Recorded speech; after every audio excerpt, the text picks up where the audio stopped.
Os irmãos já se adaptaram aí, né? Com esse cumprimento. Quero dizer que é um privilégio estar com os irmãos, amém? Foi muita generosidade do pastor ter dito tudo isso. Da mesma maneira que lá na Chácara Dínamos, nesse encontro de pastores, ele disse que eu o recebi com muito amor. Ele me constrangeu com a sua humildade e serviço, né? Então, em todo momento ele estava ali servindo, em todo momento ele estava uma pessoa diferente, que estava, como ele mesmo disse, né, fora da zona de conforto. Mas isso não o impediu de ser servo, de ser humilde, e ele me constrangeu com essa atitude dele, né? E para a honra e glória do Senhor, temos caminhado juntos, e eu estou muito feliz de estar aqui, amém? Meu nome é Douglas, sou casado, minha esposa Fernanda está aqui. Me converti em 2010 na igreja Dínamos, lá de Barueri, através da vida do pastor Ronaldo. Eu acho que à medida que a gente caminharmos juntos, será mais fácil vocês estarem conhecendo as demais pessoas que estão envolvidas, né, nessa obra. O reino de Deus, ele é crescente o tempo todo, né? Nós falamos de célula. A célula é um organismo vivo, e o que é vivo cresce, amém? Então nós estamos aqui para expandir o reino de Deus. E em crise, lágrimas e dores de barriga, depois do convite do pastor, eu vim com uma palavra que imagino que possa edificar a vida dos irmãos. Muita pretensão minha achar que eu possa edificar a vida dos irmãos. A palavra de Deus é que nos edifica. Eu vim para falar da palavra de Deus.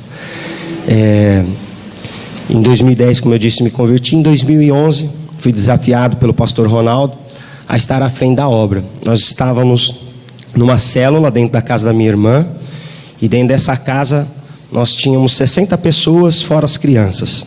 Acho que era aproximadamente 20 o número de crianças que a minha esposa cuidava naquela casa. E aí a gente entendeu que a casa já estava ficando pequena, e que o reino de Deus, naquele lugar lá no Butantã, um rio pequeno para ser mais exato, podia levantar a bandeira Dínamos e edificar a obra lá. E aí começamos em maio de 2011 os cultos na garagem da casa da minha irmã. E em julho deste mesmo ano já estávamos com um prédio aberto. E de lá para cá nós entendemos que quanto mais nós diminuirmos, mais o Senhor cresce e mais o reino expande. E entre tantos encontros, quem foi no último encontro que eu fiquei sabendo que foi bênção? Aí levanta a mão, por favor, deixa eu ver. Glória a Deus, aleluia. Isso é só o começo aqui, amém? Vocês, pastor, você está numa crise santa que vocês vão ter que procurar prédio logo. Ou multiplicar alguns cultos aí durante os finais de semana. Porque desde que começou o louvor, eu senti plena convicção de que o Espírito Santo de Deus está neste lugar. Né? E o Senhor não habita em prédios construídos por mãos humanas. Apesar de muito lindo este prédio aqui, é você que trouxe a presença de Deus para este lugar. Amém? Então, desde 2011 para cá, muitas coisas aconteceram, e eu entendo que o chamado de Deus, ele não vai fazer nós ficarmos quietinhos no canto. O chamado de Deus é para que nós possamos ir a Jerusalém, Judéia, Samaria, até os confins da terra. Então você não vai ficar muito tempo sentado nessa cadeira. O Senhor te chama para ir a lugares longínquos para levar a palavra dele. E eu, como eu disse, né, entre tanto sofrimento, gemidos, lágrimas e dor de barriga, vim meditando no livro de Mateus. E eu falei, eu não vou pregar para os irmãos. Eu quero fazer um panorama bíblico do capítulo 1 de Mateus até o capítulo 10. E o pastor me deixou à vontade aqui com meia hora, acho que é mais do que suficiente. Vocês conhecem o pastor Daniel? Ele já veio aqui, amém? Ele pediu meia hora para vocês? Não? Quem me dá meia hora? Aleluia. Glória a Deus. Bem, eu, em março deste ano, transicionei a igreja da Dínamos USP, lá no bairro do Butantã, por um irmão chamado Diego. Diego ia para o Canadá, não deu certo o seu visto. Ele entrou num jejum santo e aí ele entendeu que ele poderia ir lá para a USP para estar à frente da obra que eu estava. Eu não sou pastor, sou obreiro, como disse o pastor. Busco, em nome de Jesus, um dia ser consagrado a pastor. E pastores não geram membros, pastores geram pastores.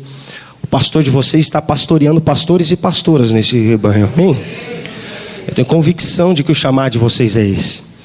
E assim como o meu chamado, que eu entendi em Cristo, que é de caminhar, abrir mão da família literalmente. Eu amo minha família, uma grande parte foi salva por Cristo, congrega lá na Dinamos USP, onde está o Diego. Eu estava falando do Diego. Diego então saiu de São Bernardo do Campo e foi morar lá em Cotia para estar mais próximo daquele rebanho. E Deus me chamou para, junto com a minha esposa, irmos para a Europa. Então agora em novembro ela está indo para a Europa, e os planos do homem não significam que são os planos de Deus, amém? O homem faz os seus planos, mas é Deus quem dá a direção e conclui. Mas nós estamos entendendo em Deus, junto com o pastor Dene, inclusive, que em março nós estaremos indo para Londres e abrir a Dinamos Londres, junto com os irmãos que já estão à frente de uma célula lá. Então, meditando nesses 10 primeiros capítulos de Mateus, eu entendi que o nosso chamado é esse. Eu até tenho um título para a palavra aqui, que é o seu chamado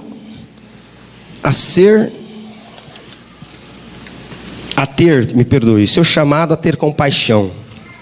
Diga para o seu irmão aí, você foi chamado para ter compaixão. Amém? Você falou com convicção isso para ele? Ele acreditou no que você disse? Então olha para o outro irmão e diz aí com veemência: você foi chamado para ter compaixão. Diga isso a ele. Aleluias. O que me chama a atenção em Jesus é que ele não estava formando ali seguidores. Ele estava chamando ali pessoas para terem o mesmo encargo que ele tinha. Ele chamou 12 a terem compaixão.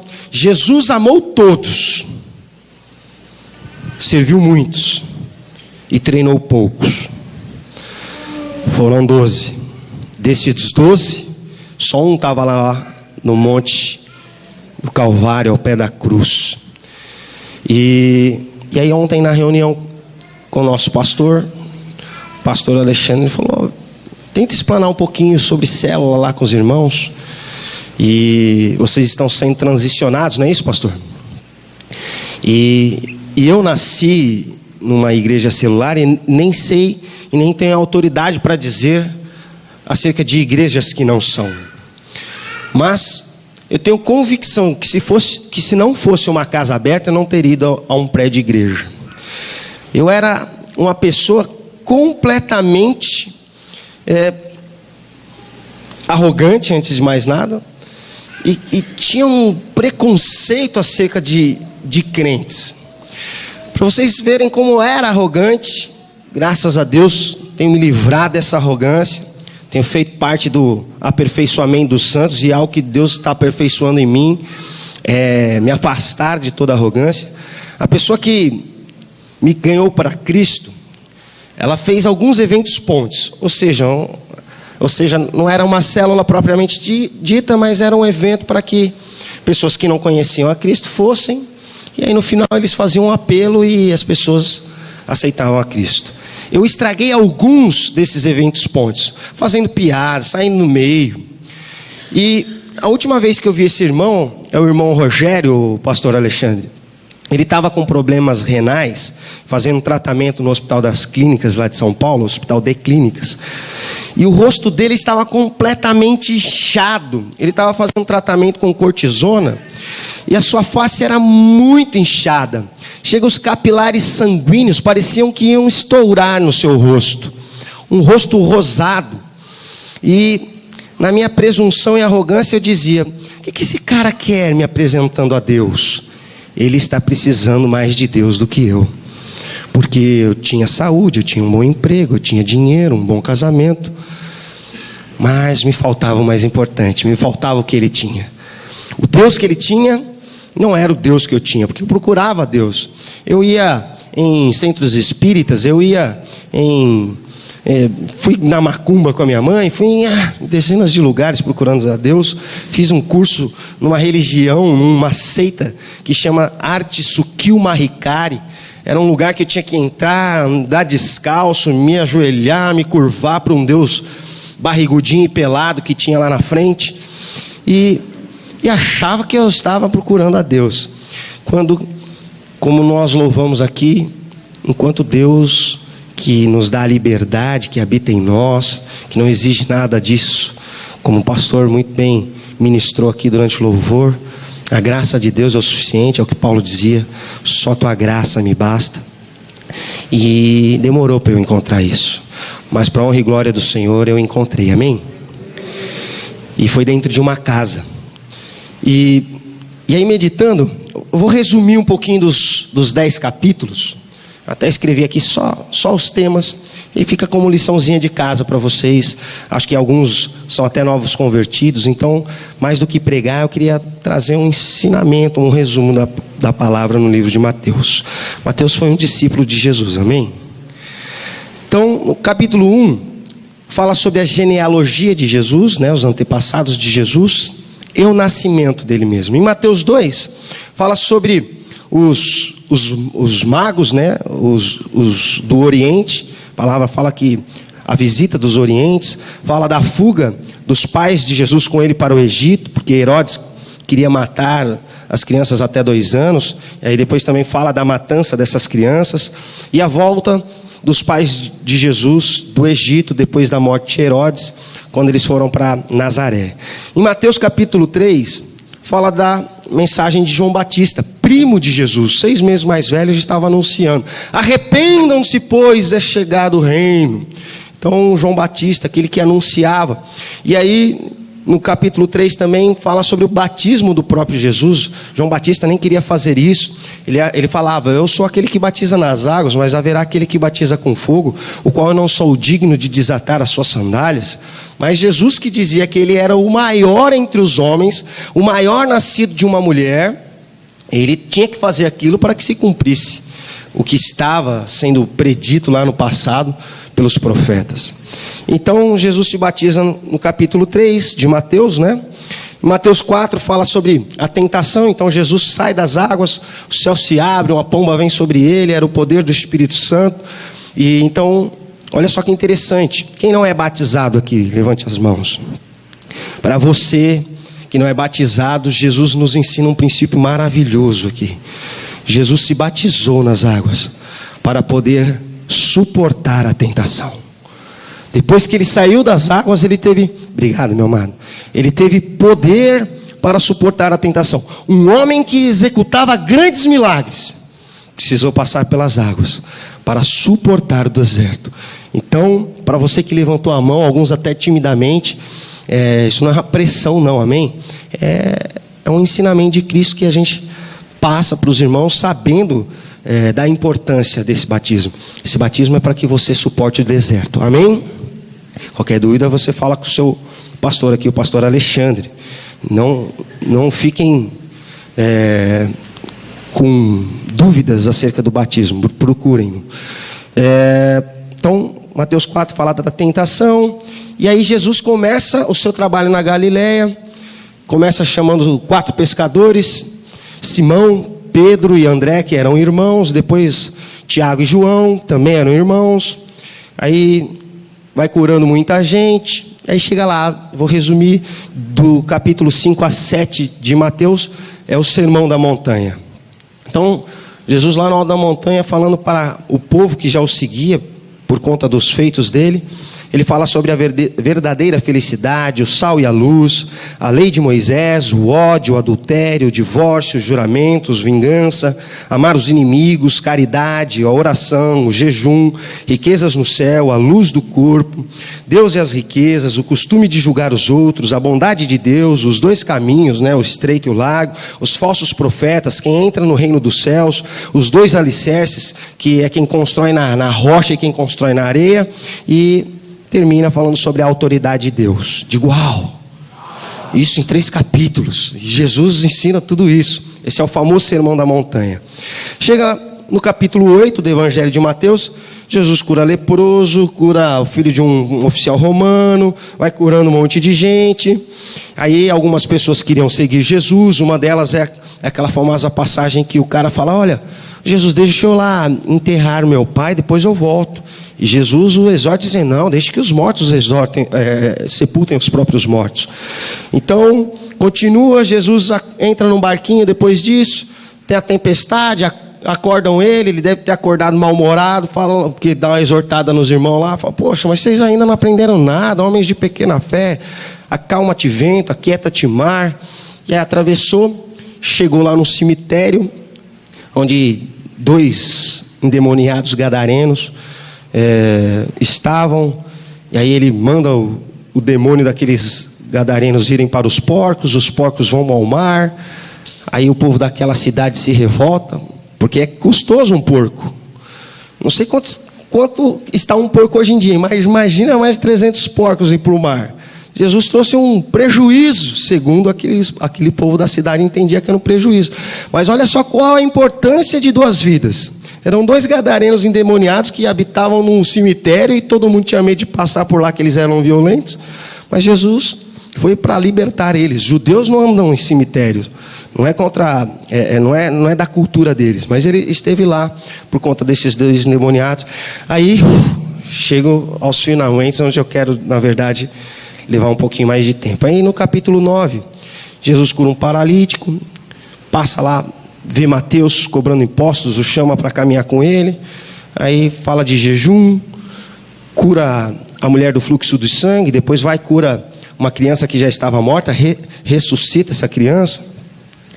E aí chega um momento onde eu quero, que está lá no livro de Mateus, capítulo 9, dos versículos 35 a 38. Teve pena do povo. E eu disse que você foi chamado para ter compaixão, amém? Porque Ele é quem nos ensina, e nós estamos aqui buscando ser a imagem e semelhança dEle, amém? Então, vou ler em 2 versões. A primeira, da Nova Tradução da Linguagem de hoje, diz assim: Jesus andava visitando todas as cidades e povoados. Ele ensinava nas sinagogas, anunciava a boa notícia sobre o reino e curava todo tipo de enfermidades e doenças graves das pessoas. Quando Jesus viu a multidão, ficou com muita pena daquela gente. Diga, muita pena. Porque eles estavam aflitos e abandonados, como ovelhas sem pastor. Então disse aos seus discípulos: a colheita é grande mesmo, mas os trabalhadores são poucos. Peçam ao dono da plantação que mande mais trabalhadores para fazerem a colheita. Na versão Almeida, corrigida, revisada e fiel, diz assim: e percorria Jesus todas as cidades e aldeias, ensinando nas sinagogas deles e pregando o evangelho do reino e curando todas as enfermidades e moléstias entre o povo. E vendo as multidões, teve grande compaixão delas. Diga, grande compaixão. Porque andavam cansadas e desgarradas como ovelhas que não têm pastor. Então disse aos seus discípulos: a seara é grande, poucos são os ceifeiros. Rogai ao Deus da seara para que mande ceifeiros à sua seara. Digo, uau! A seara é grande, poucos são os ceifeiros, e graças a Deus eu vejo muitos neste prédio. E graças à oração deste homem que tem rogado ao Deus da seara, pastor Alexandre, Deus tem enviado os ceifeiros. Sabe qual é a arma de um ceifeiro? A arma não, instrumento de trabalho, a ferramenta de trabalho. É uma foice. E nós, às vezes, com a foice afiada, nós machucamos a nós mesmos ou as pessoas que trabalham conosco. Então, eu quero te chamar a atenção aqui para você pegar a sua foice nesse instante. Cuidado para não machucar o seu irmão aí do lado.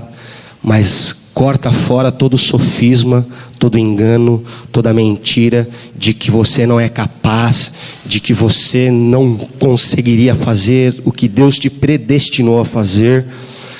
E eu percebo que para que você cuide da terra também é necessário outra ferramenta. Diga, enxada. E a enxada é uma ferramenta que, quando você trabalha com ela na terra, a tendência é você trazer para a sua direção. Mas muitos ceifeiros que estão dentro de prédios de igrejas usam a ferramenta errada. Diga pá. Então a palavra de Deus é ministrada, aí o irmão pega a pá e fala: se fulano de tal tivesse aqui. Se ciclano pudesse ouvir essa palavra. Na verdade, o que eu quero é com amor e carinho dizer: pegue sua enxada e tudo que for ministrado aqui, puxe para a sua vida, porque a palavra de Deus, ela edifica. E é a nós, e é a vocês que estão aqui nesse prédio. Amém? Estão com as enxadas na mão? Então vamos continuar aqui. Glória a Deus.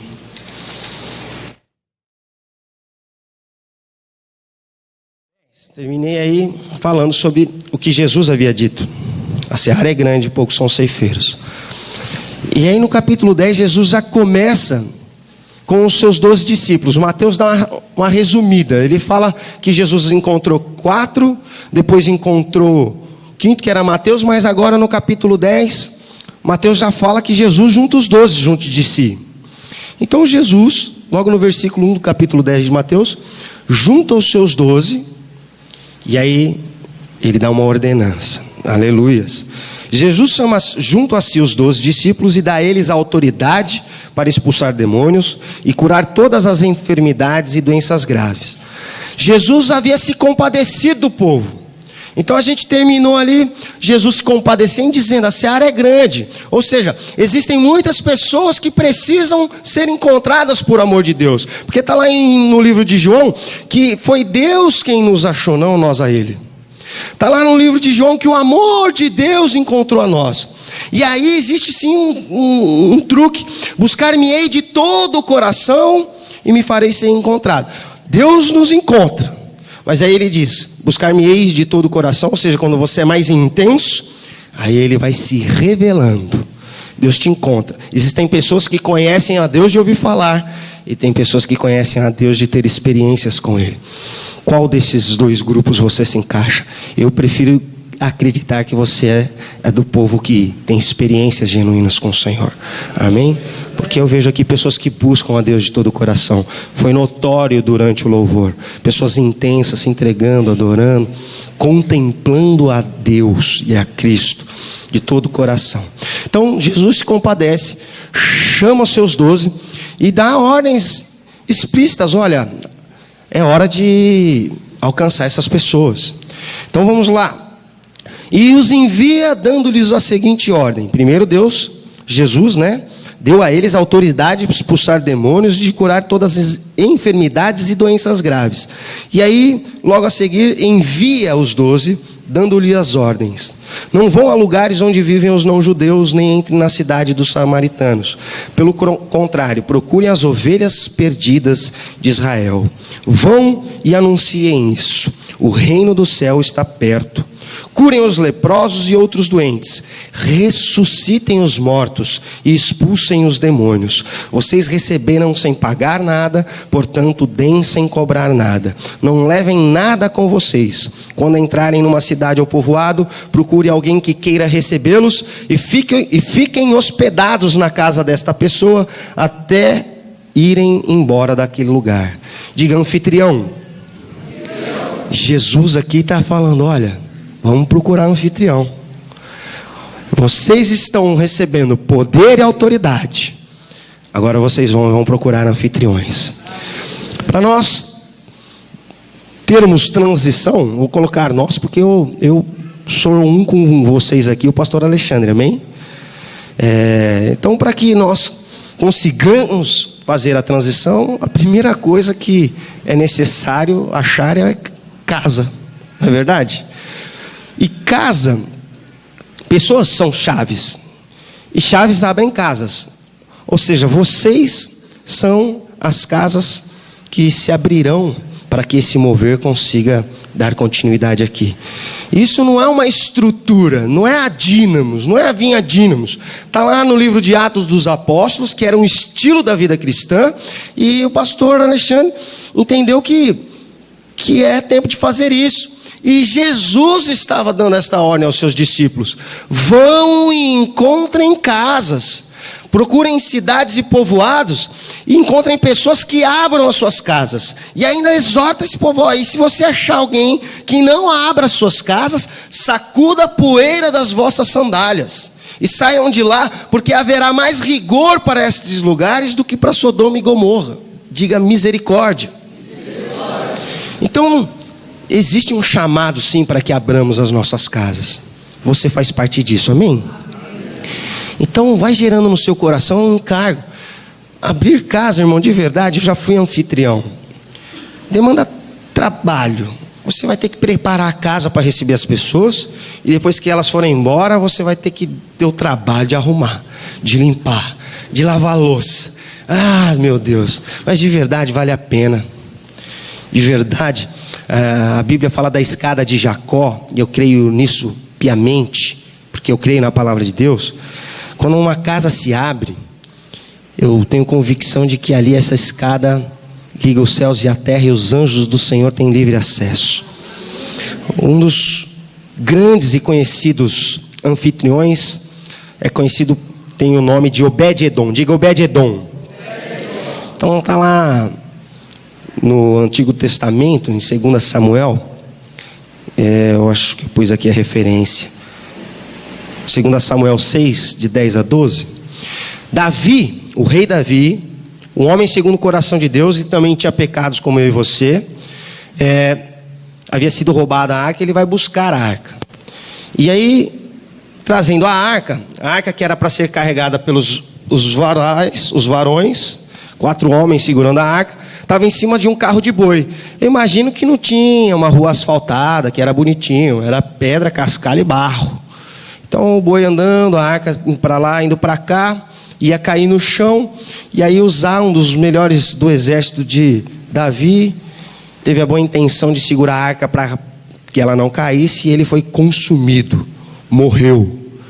Isso me preocupa, porque às vezes a boa vontade do homem mata. O que Deus procura não é a boa vontade do homem. O que Deus procura não é o seu rótulo de crente. Deus procura um conteúdo melhor. Amém? E aí a arca, acabou a festa, né? Morreu Uzá. A arca foi para a casa de Obed-Edom. A Bíblia não diz se ele tinha filha, esposa, mas esse cara teve a ousadia de falar: não, guarda a arca lá na minha casa. E a Bíblia diz que as bênçãos do Senhor estiveram sobre Obed-Edom. Então, para você que tem o coração aí de abrir a sua casa para uma célula, deixa eu te dizer algo. É como você receber a arca de Deus, e as bênçãos do Senhor vão coabitar contigo. Amém? Então vamos continuar.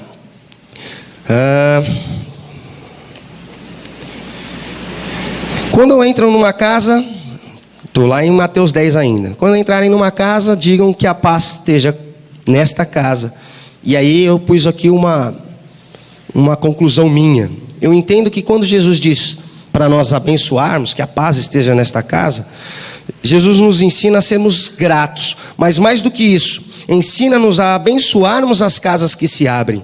Não é saudável que a casa que se abra tenha sobre si contendas. A Bíblia menciona a escada de Jacó, como eu falei, e é exatamente isso que acontece. Os anjos do Senhor têm que habitar numa casa. Infelizmente, nós lá na Dinamos USP tínhamos, porque a célula está em transição, não é que elas saíram da igreja não. Mas tínhamos uma anfitriã, mãe e filha, moravam sozinhas. Irmãos, mas a célula, apesar de ser lá, vira e mexe, nós estávamos sentando com mãe ou com filha, porque elas não viviam bem. A mãe reclamava que mal a filha dava bom dia, boa tarde ou boa noite. A filha reclamava que a mãe exigia demais dela. É um ambiente para receber a arca de Deus? Não é. Então, o que a gente entende é que Jesus, quando diz isso, abençoar uma casa, consagrar uma casa para que receba a arca do Senhor, ou seja, uma casa para que se abra para as células, é necessário que a paz de Deus esteja lá. Eu digo isso todas as vezes para minha esposa. É muito fácil pegar no microfone e falar de Deus para as pessoas que estão dentro de um prédio. O difícil é nós dois aqui dentro de casa. E a palavra de Deus diz também no livro de Mateus que quando 2 ou mais pessoas estão ali, ali está Jesus Cristo. Então, eu sou igreja quando eu estou com a minha esposa dentro de casa. O pastor Aloysio até conjugou o verbo igrejar, eu igreja, tu igrejas. E deixa eu falar uma coisa, você é igreja com seu pai e com a sua mãe, jovem. Você é igreja com o seu marido ou com a sua esposa, você casado. Igreja começa em casa. É fácil a gente chegar aqui, dar shalom, abraçar, beijar, mas aí ir para casa reclamando do pai, reclamando da mãe, reclamando do filho. Misericórdia. Então, Jesus também nos ensina aqui, ó. Jesus procura casas abertas. Jesus ensina os discípulos a consagrarem esta casa ao Senhor. E vamos lá. Estou falando de células, amém? Encontrado aqui no livro de Mateus. Jesus diz que nenhum aluno é mais importante que seu professor. Está lá nos versículos 24 e 25 de Mateus 10. E que nenhum empregado é mais importante que o seu patrão. Portanto, o aluno deve ficar satisfeito em ser como seu professor e o empregado em ser como seu patrão.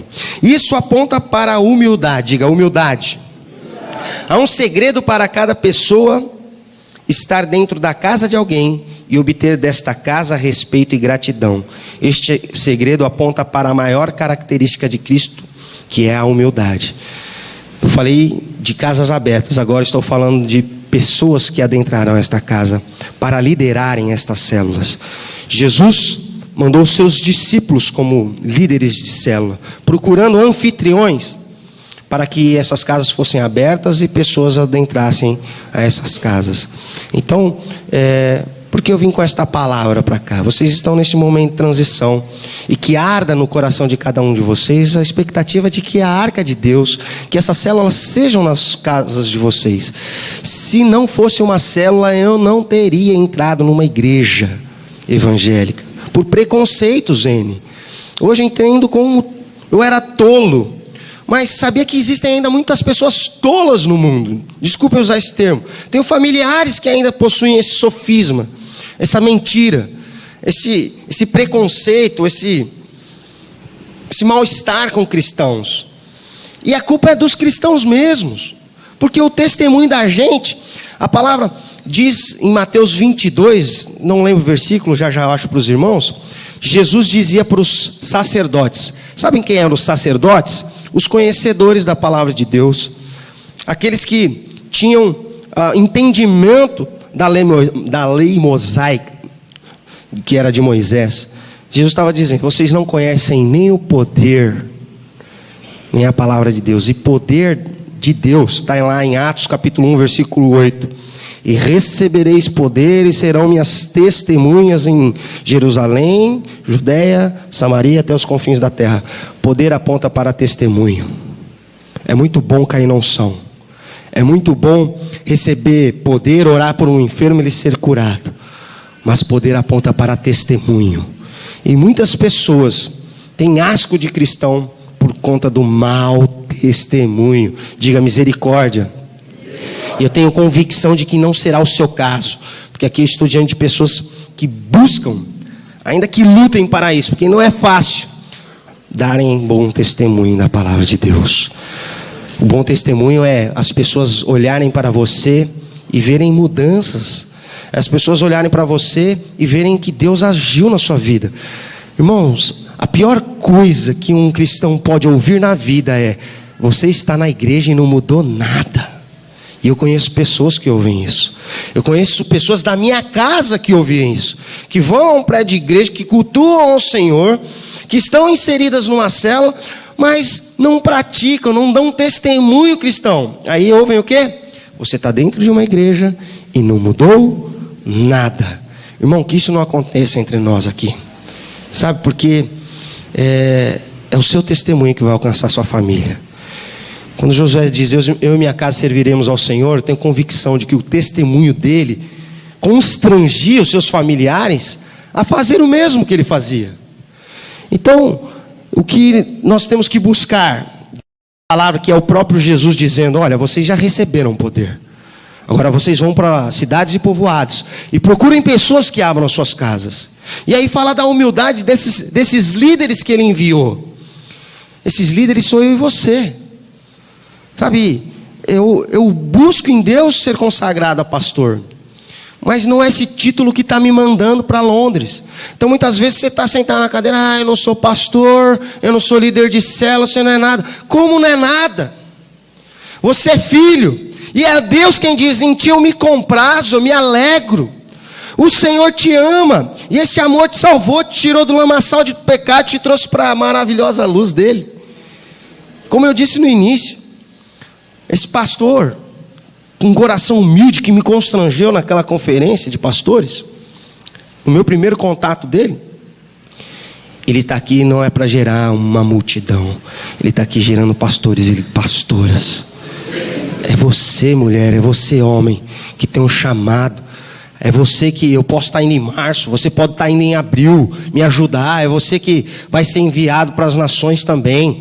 É o seu desejo de engrandecer o reino, porque o reino cresce à medida que a gente alcança mais pessoas. Quando que Jesus voltará? Quando for encontrado e batizado um número específico. A Bíblia diz que Deus está esperando um número de pessoas serem alcançadas para a vinda de Jesus. Isso vai acontecer quando? Quando a igreja fizer a sua parte, quando eu e você pararmos de esquentar uma cadeira e liderarmos uma célula e abrirmos a nossa casa, sermos anfitriões, me perdoem. Isso é uma responsabilidade minha e sua, não é só do pastor Alexandre. Nós fomos alcançados para dar seguimento, sabe? Porque Jesus é tão tido como um exemplo de liderança. As pessoas que vão em empresas, os grandes palestrantes, eles falam de Jesus lá dentro das empresas, e muitos não são nem cristãos, porque Jesus pegou 12 pessoas incapazes e tornou elas em grandes sonhadores, gerou nelas o que eu falei no início: grande compaixão. Você não precisa. Quem está fazendo cursos aqui? Glória a Deus, não deixem de fazer. Não é menos importante do que eu vou dizer, mas mais do que ter conhecimento da palavra de Deus, que é importantíssimo, porque Deus e sua palavra são um. Não estou desmerecendo os ensinos, amém? Mas o que Deus está procurando é um coração com encargo e disposição de servir ao próximo. Concluo aqui, e gostaria, se o pastor me permitir, fazer uma oração santa aqui, que você tenha a liberdade em Cristo de rolar, chorar, pular. E se o pessoal do louvor quiser vir aqui me ajudar, eu quero concluir com o que Jesus fala, com o que Paulo fala acerca de Jesus, no livro de Filipenses, capítulo 2, versículos 3 a seguir. Nada façais por contenda ou por vanglória. Paulo está exortando os irmãos aí, ó. Não faça nada por contenda, não faça nada para que tenha briga, não faça nada por vaidade, vanglória. Faz por contenda ou por vanglória, mas por humildade, tendo os outros como superiores a si mesmo. Isso é difícil, irmão. Isso é complicado. Às vezes tem gente que acha que sabe mais que o outro, e se submeter a isso é difícil. Às vezes uma pessoa mais velha se submeter à liderança de um mais jovem. Às vezes o jovem se submeter à liderança de um mais velho. Irmãos, está Paulo exortando os irmãos aí. Vou continuar, vou começar, aliás, de novo. Versículo 3. Nada façais por contenda ou por vanglória, mas por humildade, tendo os outros como superiores a si mesmo, não atentando cada qual para o que é propriamente seu, mas também para o que é dos outros. E Jesus teve grande compaixão. Aí no capítulo 10 de Mateus, pega os 12 e envia, porque ele tinha compaixão. Esse povo parece rebanho sem pastor, vocês precisam ir apacentar, vocês precisam ir consolar. É o que está dizendo. E aí quando Paulo diz isso no versículo 5, que não atentemos cada qual para o que é propriamente seu, mas também para o que é dos outros, está dizendo a mesma coisa. Às vezes você vai ter que abrir mão da sua casa, do conforto do seu lar, para ir apacentar uma pessoa que está precisando.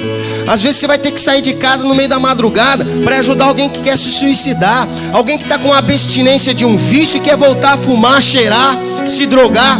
Às vezes você vai ter que abrir mão do seu conforto, às vezes você vai ter que abrir mão da sua viagem para ir para um encontro e jejuar por pessoas que você nem conhece. Mas deixa eu te dizer, vale a pena, porque é o que Jesus ensinou. E o sucesso desses 12 está exatamente nesse encargo que eles também tiveram.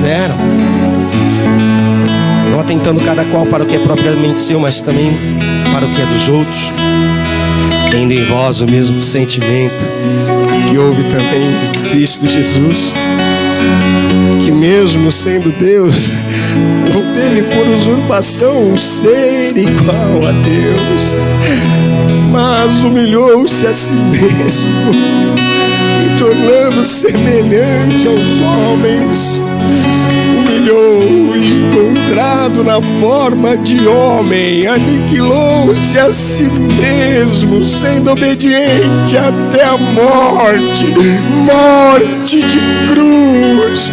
Maldito todo aquele que for morto no madeiro. Ele se fez maldito para que você fosse bênção. Ele levou sobre si as nossas iniquidades, venceu o aguilhão da morte. Ei, sabe para quê? Para que nós tivéssemos grande compaixão.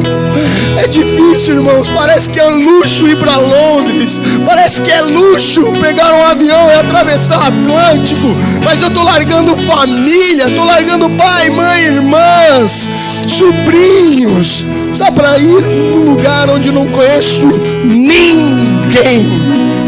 Jesus disse: tem de grande compaixão também. A minha expectativa é de orar para que você tenha no seu coração esse mesmo desejo. Paulo dizia: não tenho mais a minha vida como preciosa. Não tenho também. Estou longe de ser como Paulo, mas aquele arrogante do qual eu dei testemunho, eu também já me distanciei. Tudo isso não são méritos meus, é porque o amor de Deus me encontrou. Eu vou dizer algo que tantas vezes quis desistir, mas o que me fez permanecer foi olhar para trás, ver que pessoas já estavam dependendo de mim, porque eu havia tido grande compaixão. E aí, eu tinha certeza que se eu desistisse naquela altura do campeonato, essas pessoas também desistiriam. O passarinho pode pousar, mas ele não pode fazer ninho. A dúvida pode vir sobre a sua cabeça, mas lance fora todo medo, porque o amor lança fora todo medo. O dia que você se vê numa situação absurdamente preocupante, louve. Pedro estava preso e a palavra de Deus disse que ele começou a louvar. E eu imagino que enquanto eles louvavam, Deus lá no seu trono começou a bater o seu pé, e a terra tremeu e as paredes da cadeia ruíram. Sabe por quê? Porque Deus se alegrou da adoração daqueles que estavam presos. Eu não sei onde você está preso, eu não sei se são em vícios, Deus me livre que sejam, mas ainda que seja, você não está sozinho, porque aqui pessoas que têm grande compaixão. Eu não sei se o seu casamento ele não está uma bênção, mas deixa eu te dizer, assim que abrimos a Dynamos USP, a minha casa ruiu, a minha esposa saiu, ficou 3 meses fora de casa, mas Deus restituiu. Deus restaurou meu casamento e hoje eu vivo melhor do que antes, porque eu sirvo a um Deus vivo, que restaura, que me capacita. Sabe o que Deus disse para os seus discípulos, disse para mim, para o pastor Alexandre, e disse para vocês: eis que te dou poder e autoridade para pisar na cabeça de serpentes e de escorpiões e sobre todo o poder do maligno, e nada, diz o Senhor, nem o vício, e nada, diz o Senhor, nem a tristeza, e nada, diz o Senhor, nem a depressão, e nada, diz o Senhor, vos alcançará, porque o Senhor morreu para nos dar vida, o Senhor ressuscitou e nos deu poder para que nós possamos ter grande compaixão. Se você é um desses, quer ter grande compaixão, que quer abrir a sua casa, que quer liderar na obra de Deus, só você que quer isso. Sai do seu lugar, meu querido.